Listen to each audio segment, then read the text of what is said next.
All right, so I want to show you guys Galileo. This is their bounce back net. As you can see, we already got it put together.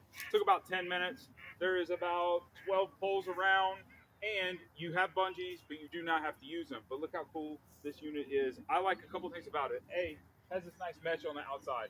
You got a proper way that you can throw into. You can kind of see stuff, and it's ready to go without adding to it. So we're going to see if it actually works. We got a softball because that's what we're doing.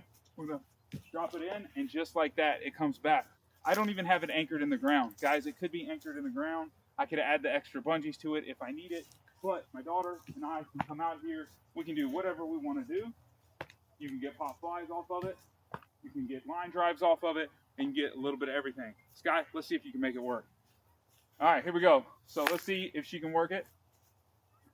And just like that, she'll be able to set down and get herself a ground ball so she can pitch into it, throw into it, however she wants to, and get back and let that one go through her legs. But that's okay because we're out here learning, having all kinds of fun. Guys, this is the Galileo net. You guys need one of these bounce back nets if you are getting in. Check it out. Awesome baseball and softball stuff. Check it out.